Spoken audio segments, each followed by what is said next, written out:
বিসমিল্লাহির রহমানির রহিম। প্রিয় বন্ধুরা, আজকের আলোচনার বিষয় মাইজেল ওষুধ সম্পর্কে।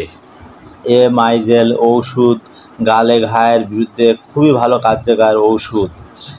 মাইজেল ফাঙ্গাল ও ছত্রাক ইনফেকশনের দ্বারা আক্রান্ত সমস্যায় ভালো কাজ করে। ওষুধটির জেনেটিক নাম মাইকোনাজল USP 2% WW। এই ওষুধ 15 গ্রাম হয়ে থাকে। আর ওষুধটি প্রস্তুতকারক কোম্পানি একমি ল্যাবরেটরিজ লিমিটেড। আজ আমি এই ওষুধের কার্যকারিতা, সেবনবিধি, পার্শ্ব প্রতিক্রিয়া ও সতর্কতা সম্পর্কে বিস্তারিত আলোচনা করব। আর ওষুধটি যে কোনো ফার্মেসিতে খোঁজ নিলে পাবেন, কারণ খুবই একটা ভালো কোম্পানি। কার্যকারিতা হলে এর কাজ কি, কোন কোন রোগে ব্যবহার করা হয়ে থাকে এটাই বোঝায়। তো কার্যকারিতা: oral candidiasis, oral thrush, stomatitis, dermatomycosis, tinea pedis, tinea corporis, এইসব সমস্যার বিরুদ্ধে খুবই কার্যকর ওষুধ। এক কথায় যদি বলি, ছোট বড় সবার গালে যে কোনো ঘায়ের সমস্যার কার্যকর ওষুধ। আর এই ঘায়ের সমস্যা সাধারণত মাল্টিভিটামিন ও ভিটামিন বি কমপ্লেক্সের অভাবে হয়ে থাকে। ক্যান্সার রোগ হলেও গালে ঘায়ের সমস্যা দেখা দেয়। সাধারণত এইসব রোগে খুবই ভালো কাজ করে এই ওষুধ। প্রিয় বন্ধুরা, ভিডিও সম্পূর্ণ দেখুন। ভালো লাগলে লাইক, সাবস্ক্রাইব ও ফলো করতে ভুলবেন না। ওষুধ সম্পর্কে কোনো কিছু জানতে কমেন্ট করুন।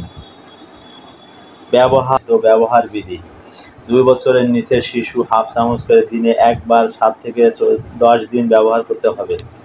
2 বছরের থেকে 6 বছরের শিশু 1 চামচ করে দিনে 3 বার 7 থেকে 10 দিন ব্যবহার করতে হবে। 7 বছরের ঊর্ধ্বে এবং প্রাপ্তবয়স্ক 1-2 চামচ করে দিনে 3 থেকে 4 বার 7 থেকে 10 দিন ব্যবহার করতে হবে। আর এই ওষুধ লাগানোর 5 মিনিট পর্যন্ত মুখে রেখে দিবেন, তারপরে খেয়ে ফেলবেন, অথবা একজন চিকিৎসকের পরামর্শ অনুযায়ী ব্যবহার করতে হবে। পার্শ্ব প্রতিক্রিয়া মানে এই ওষুধ ব্যবহার করলে কী কী সমস্যা হতে পারে। সমস্যা হবে এমন কোনো কথা নয়, তবে কিছু কিছু লোকের ক্ষেত্রে সমস্যা দেখা দিতে পারে। তো পার্শ্ব প্রতিক্রিয়া: সর্দি, অ্যালার্জি ও অতিরিক্ত ব্যবহার করলে বমি ভাব ও ডায়রিয়া দেখা দিতে পারে। সাধারণত এগুলি পার্শ্ব প্রতিক্রিয়া। সতর্কতা হলো কারা কারা ব্যবহার করতে পারবে না। ব্যবহার করতে চাইলে সতর্কতা অবলম্বন করতে হবে।